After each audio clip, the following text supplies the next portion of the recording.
This week we are looking at the ideas of Plato's student Aristotle. We will cover a general overview of his views on metaphysics and then get into specifics on his ethical views as set forth in his text, the Nicomachean Ethics. First, an overview of the key ideas from Aristotle we will be covering. First is the idea of teleology, which is to say that everything has a purpose. In the context of human purpose and therefore human ethics, Aristotle makes the claim that to live a good life, one must pursue one's true purpose and fulfill one's unique potential. The best life is one lived in pursuit of moral and intellectual virtue. To live solely for pleasure, wealth, or honor would be a mistake. Moral virtue is found in the golden mean. One must have the discipline and good habits necessary to build good character. With good character and correct training, one can fulfill one's purpose in life and achieve excellence. And finally, the deepest form of well-being, happiness, or eudaimonia, is found in the feeling of living one's true purpose and knowing one has done everything one can to achieve excellence. Before we get into Aristotle's ethics, which is the official topic for the lesson, we should talk a little bit about Aristotle's general philosophy. And in order to do that, it is important to contrast Aristotle's views with those of his teacher, Plato. Okay, a big part of Plato's philosophy, as we saw in the last lesson, is called the theory of the forms. Plato believes that there are these things called forms or ideas floating around in the metaphysical realm which give life to and guide the physical world that we can see with our eyes and touch with our hands. For Plato, it is important to realize that there is more to the world than we can get to with our five senses. We have to use our minds to get in touch with the deeper elements of being. If we are able to attain such deep knowledge, we can see a vision of life which we can call the good.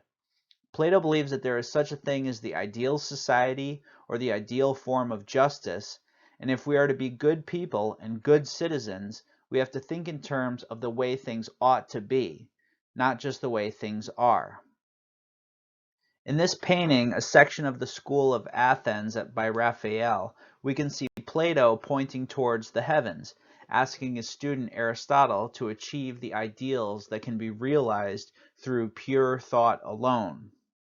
Standing next to Plato the idealist, who you'll notice is not even wearing shoes, is the more down-to-earth and practical student Aristotle. Aristotle seems to be putting the brakes on Plato's idealism, and he's also got some shoes on. This image of Aristotle captures the popular characterization of the contrast between these two figures. Whereas Plato wanted us to live up to the ideals of the mind and realize the metaphysical truths behind the physical realm, Aristotle is seen as the figure more in touch with the real world. A key concept that ties a lot of Aristotle's ideas together is teleology. This is known as the study of purpose. For Aristotle, everything in life has a purpose.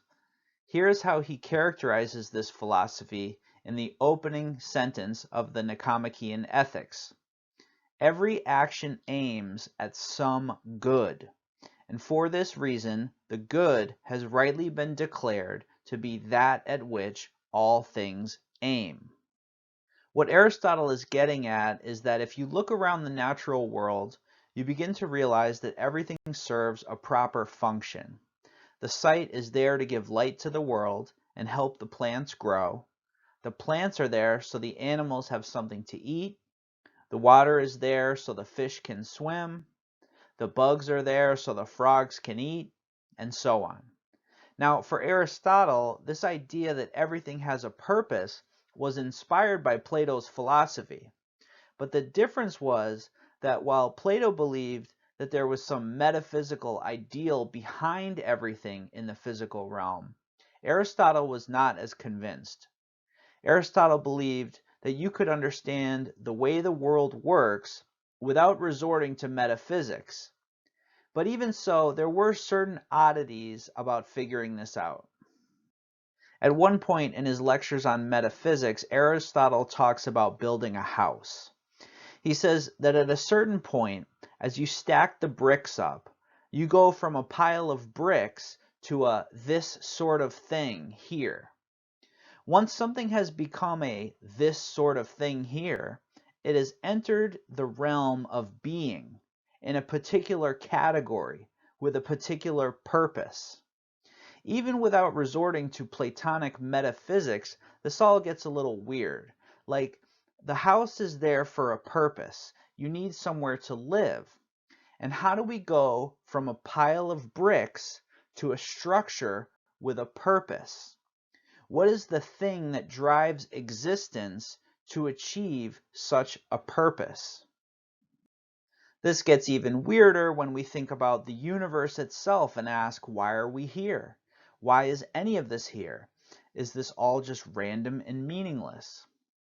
At this point in many people's thought process, you begin to imagine the existence of a creator or an intelligent designer behind everything. In many ways, this is something Aristotle seems to be gesturing towards, but is never fully comfortable with ascribing a metaphysical reality behind the physical world we see. For Aristotle, the deep meaning and purpose of life and the things in the world can be seen in things themselves. We just have to study the world as it is to figure this out. Okay, so Aristotle did a lot of work in the field of biology, and he was also a student of Plato. Now, for Plato, if we wanted to figure out what the true nature of a horse was, we had to get in touch with the metaphysical ideal of a horse. For Plato, everything that exists in the world has an ideal form. But Aristotle challenged this assumption with a key criticism. How does the metaphysical world have any causal impact in the physical realm? If we want to bring the ideal horse into being, we can't just think really hard about it. We need a male and female horse to have sex and reproduce. Aristotle's vision of the way things are is that if we want to be realistic about natural philosophy, we have to look into things themselves and somehow find the purpose of a thing within its physicality. Now, this theory of Aristotle's took centuries to move forward, but when we talk about genetics and DNA, it seems to be the case that if we want to figure out what a thing will be when it achieves its mature form, we can learn a lot by looking at the way things are organized at the genetic level. Something that is transmitted through physical reproduction, not idealistic philosophy. So to figure out the purpose of a living being, or what will be its ideal form, we do not have to look to the heavens. A good starting point might be to look at its parents. Okay, that's as much as I want to say about the difference between Plato and Aristotle for our purposes here. But as much as we might want to contrast Plato and Aristotle at this level, we should keep in mind that Aristotle's ideas were very much influenced by Plato's thinking, and we will see traces of these ideas as we get into the lesson. For Aristotle, the student of nature, there are a lot of commonalities among living beings in the physical world. We all start out with a certain amount of potential, and as we mature, nature helps us to achieve our unique potentials. The thing that makes humans different from other animals is our capacity for intelligence. As Aristotle put it, man is the rational animal. As such, if we really want to achieve our purpose as a human being, we must use our intelligence to guide our lives. This is the centerpiece of Aristotle's ethics. So if we think about the purpose of a house is to have shelter, what are we to think about the best purpose for a human life? What is the highest good a person can obtain? Aristotle imagines that many people will say the purpose of life is to achieve what was called in Greek eudaimonia. This is sometimes translated as happiness, but can also be understood as well-being. Aristotle is going to outline different ways to achieve well-being, but he first spends some time talking about visions of the good life, which he rejects. Like any good philosopher, part of Aristotle's views include criticizing those ideas held by others. In his view, there are a few forms of life that some people think are good life choices, but that Aristotle would ultimately reject. These are a life of pleasure, a life spent in pursuit of honor, and a life in pursuit of wealth. As we look through these options, you'll get a sense of what Aristotle is looking for in the good life by understanding those life choices he ultimately rejects. Okay, should we live a life in pursuit of pleasure? No, because this is something animals are happy with, and we are better than animals. Here is how Aristotle puts it. On the one hand, the generality of men and the most vulgar identify the good with pleasure, and accordingly look no higher than the life of enjoyment. For there are three specially prominent lives, the one just mentioned, the life of politics, and thirdly, the life of contemplation. The generality of mankind then show themselves to be utterly slavish by preferring what is only a life for cattle. Should we live a life in pursuit of honor or the esteem of others?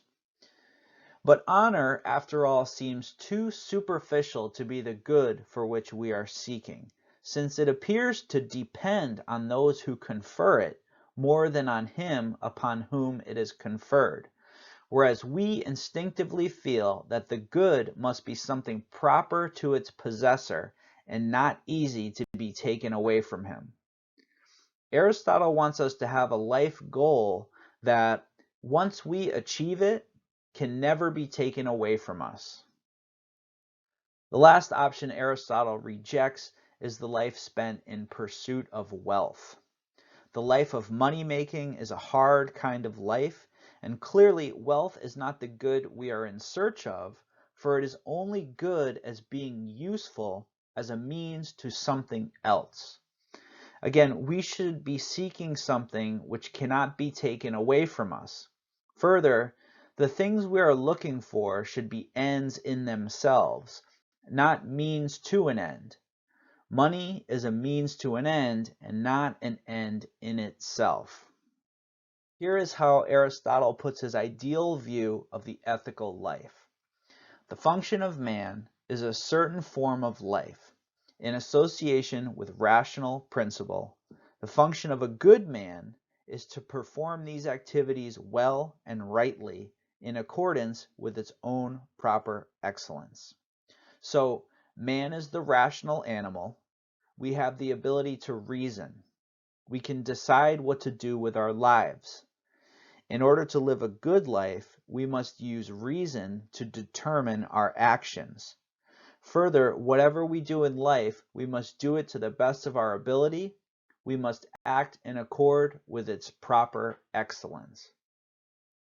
No matter what you do in life, you have to start with discipline, good habits, and training. If you want to be a good doctor or chef or engineer or pursue any other line of work, you have to put in the effort. Aristotle gives us an open-ended view of ethics. We can do whatever we want with our lives so long as we use reason to guide our actions and do the best we can in whatever field we choose. Here are the two ideas with Aristotle's virtue ethics. There are two forms of virtue, moral virtue and intellectual virtue. Moral virtues are things like being friendly or being courageous. They apply to everyone. Intellectual virtues apply to particular disciplines. The virtues of a particular discipline must be learned from a teacher. Both intellectual and moral virtues can only be attained through proper training and good habits. If we don't do what's right, we can never become good. Over time, being virtuous becomes second nature. This results in what we can call character. Okay, so as noted, moral virtues apply to everyone. To achieve moral virtue, one must adhere to the golden mean. For every moral virtue that exists, one can have a deficiency, an excess, or a just right amount of virtue. We might think of this like a Goldilocks vision of ethical analysis. From the text, this is why it is a hard task to be good, for it is hard to find the middle point in anything. For instance, not everybody can find the center of a circle, but only someone who knows geometry. So also, anybody can become angry. That is easy. And so it is to give and spend money. But to be angry with or give money to the right person and to the right amount and at the right time and for the right purpose and in the right way, this is not within everybody's power, and it is not easy. So that to do these things properly is rare, praiseworthy, and noble. So Aristotle has covered anger and generosity in this passage. Let's look a little closer at some examples. Aristotle discusses the virtue of courage. Having too little makes you a coward, and having too much makes you foolhardy. I'm reminded here of the Cowardly Lion from The Wizard of Oz. Here we see a character who pretends he has more courage than he really does, and it takes him a while to get his courage to being just right. But also note that just as you can have too little courage, you can also have too much courage. Jumping into dangerous situations without being thoughtful about the risks at hand is just as bad as being too scared to do anything. Again, the ideal path is the golden mean between excess and deficiency. Another example Aristotle uses is the virtue of generosity. While it is good to be generous, we must remind ourselves that there is a just right amount of generosity that one should maintain. Should we always help everyone all the time? Probably not. But should we never help anyone? That too would be a mistake. Here I am reminded of Charles Dickens' A Christmas Carol. Ebenezer Scrooge is taught a lesson about being too stingy with his resources. By contrast, his employee, Bob Cratchit, is generous with what little he has, and Ebenezer starts to realize that he was lacking in the virtue of generosity. Here's an interesting virtue, truthfulness, sometimes translated as honesty. Now, we might say, how can one be more or less truthful? Aristotle is here talking about honesty with one's own virtues. Lacking in truthfulness is someone who's always down on themselves, while someone who is too truthful is boastful about their own virtues. For me, I think of George McFly in Back to the Future. As a young man, George was an aspiring author, but never wanted to share his stories with anyone because he was worried people might not like them, and he just couldn't take that kind of rejection.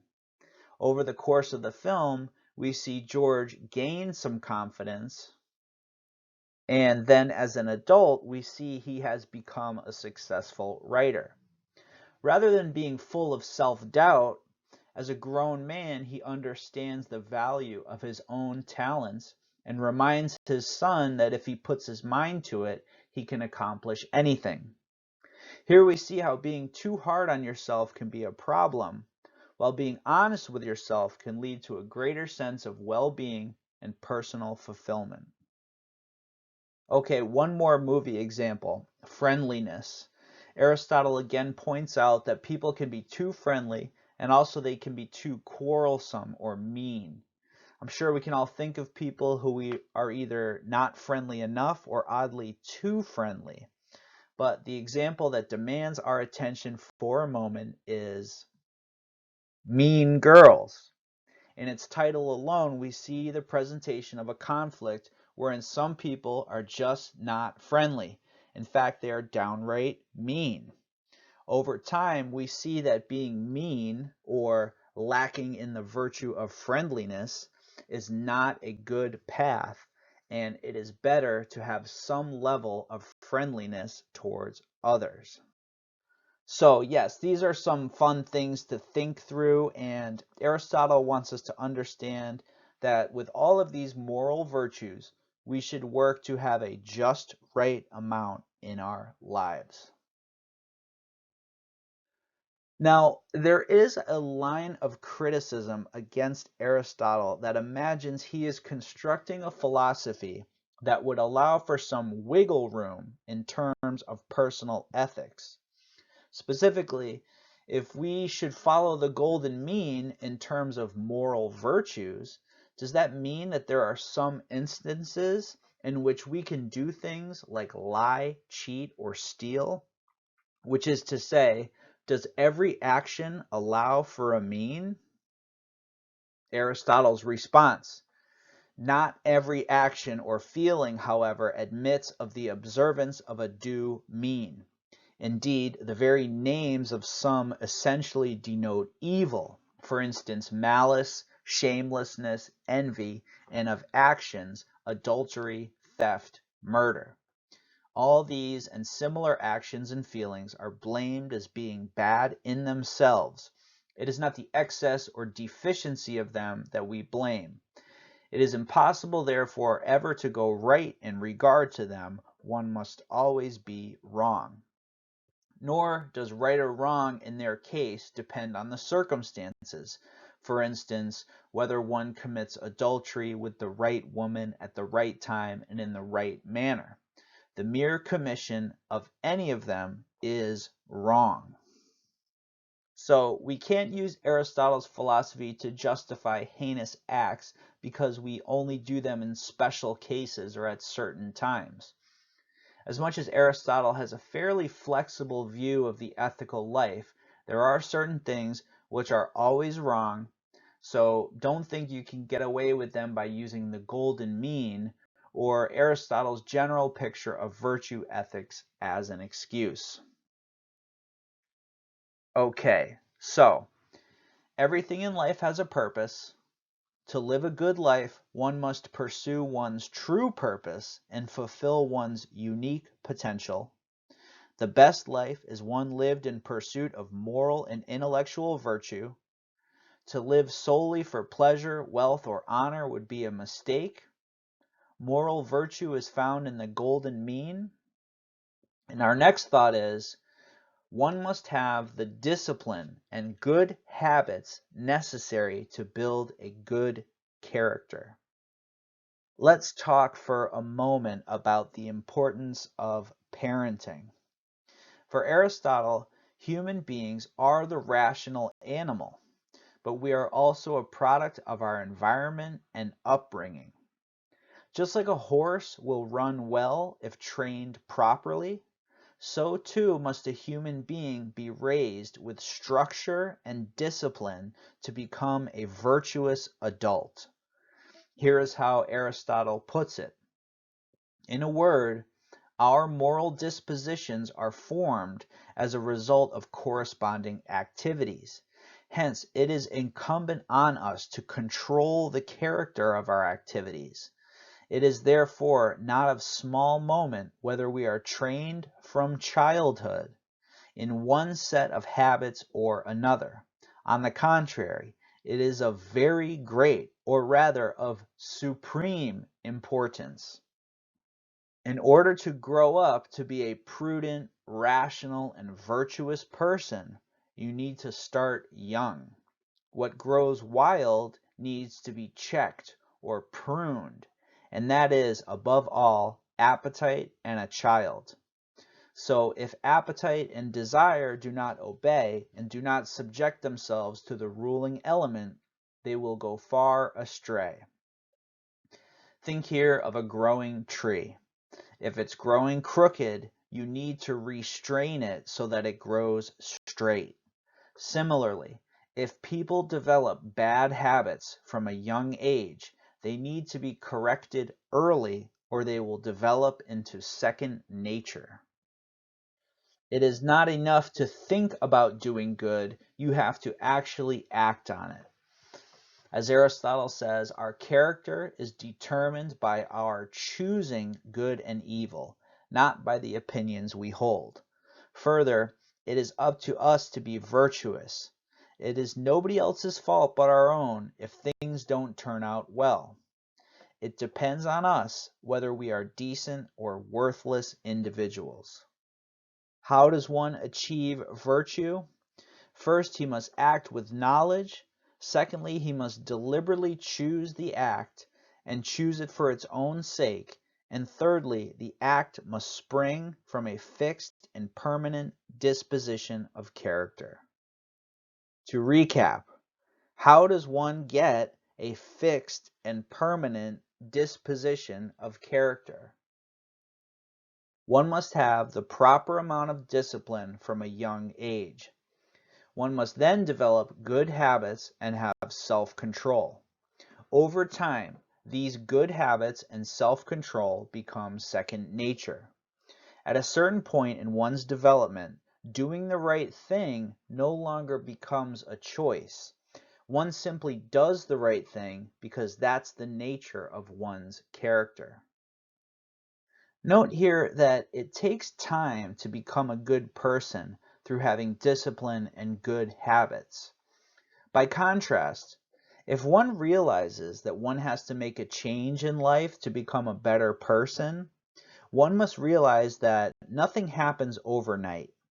It takes time to retrain one's brain and retrain one's habits and behavior. To make a change in one's character will take time and discipline to rewire one's ways of being. Now, when we talk about wiring our brains and training our behavior and character, we have to remember that it is not practice that makes perfect, but perfect practice that makes perfect. Which is to say, we have to be trained in the correct ways of being according to the particular discipline we have chosen in life.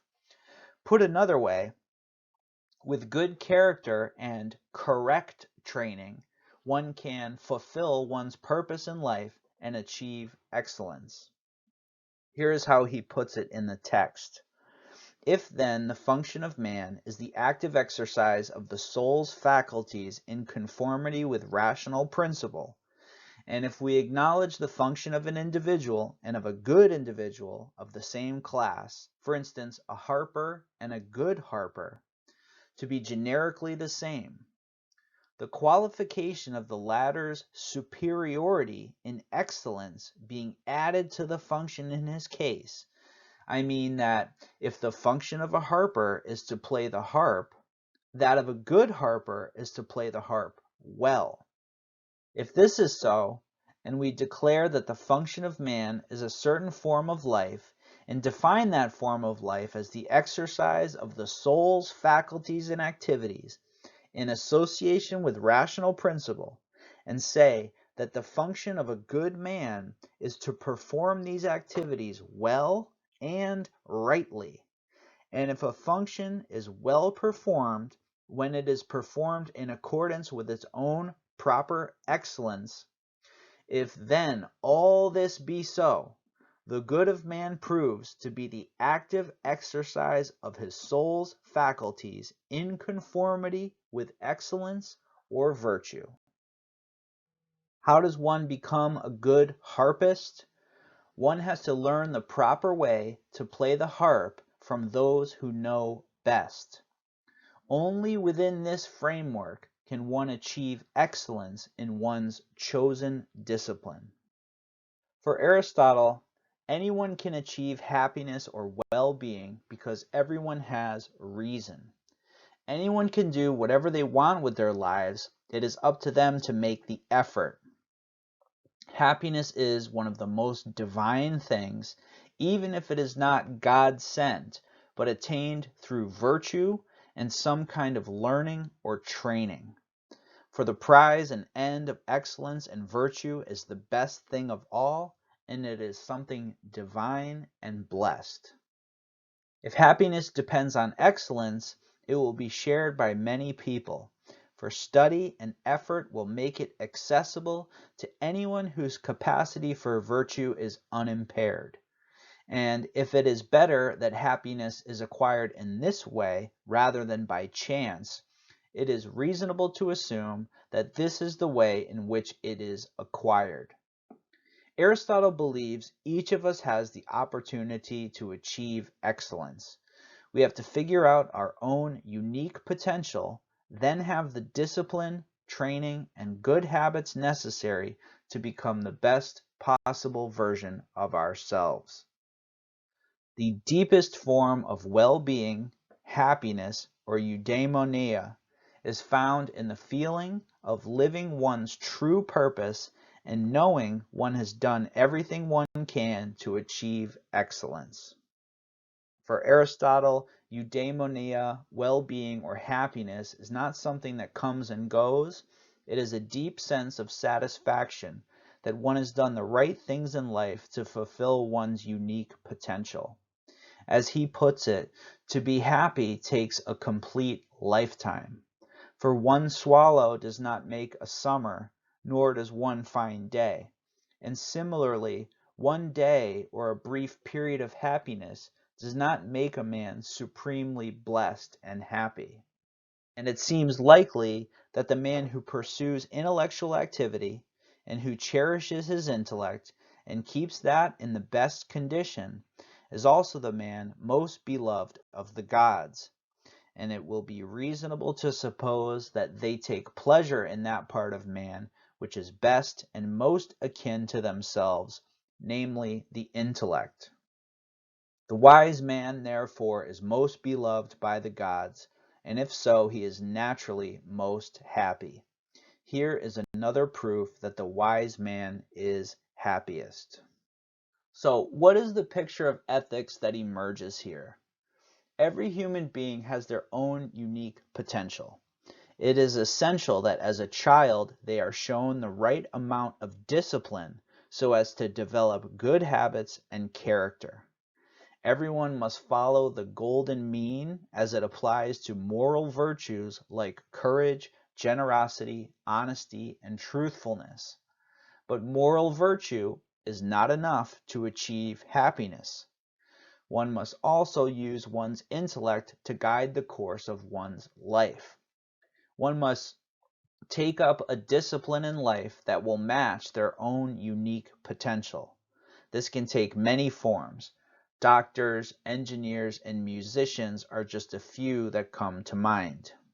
One has to put in the work to become educated and disciplined within the context of one's particular craft. Even if one wants to break boundaries and create new paradigms, one has to start with traditions and understanding that have come before. One must be trained correctly by experts in the field. But of course, it is not enough to know about one's discipline. One must go out in the world and live one's virtues. Whether it is playing in an orchestra, building a house, or solving a unique problem, true happiness is found in living up to your ideal state of being. When a surfer is riding a wave or a doctor is helping a patient, those are the moments where one fully becomes who one was meant to be. It is in those moments where one's discipline and training and character all come into focus, and one experiences a higher state of consciousness. Psychologists refer to this as a flow state, where one is in the zone. It is in these moments where everything lines up and one can have a deeply transcendent and rewarding state of being. The feeling here is not just euphoria. It is a sense of joy and satisfaction that one is being what one was meant to be. Now, of course, this may lead to thunderous applause, but this is not what we should be living for. As noted at the outset, placing your happiness in the hands of others is a dangerous thing, because just as easily as it can be given, so too can it be taken away. A lifetime achievement award or a standing ovation are great, but ultimately, you should be the judge of whether you truly lived up to your own unique potential. Now, one form of deep happiness is found in the moment of transcendence where one is being who one was meant to be. This is the harpist performing at a concert or the engineer solving a design challenge. Another form of deep happiness is found in the reflection and knowledge that one has put in the work to become the best possible version of oneself. As noted for Aristotle, true happiness is not transient or fleeting, but takes an entire lifetime to be achieved. This is ultimately an empowering philosophy, as it teaches us that we have the ability to push ourselves to greatness, but it is up to us to put in the work. And ultimately, the work we put in to achieve excellence by having both moral and intellectual virtue will reward us with the deepest form of happiness possible, a sense of accomplishment and well-being that can never be taken away from us. It may take a lifetime to achieve, but living with the knowledge that one has lived up to one's potential and purpose in life is the highest good for which we can aim.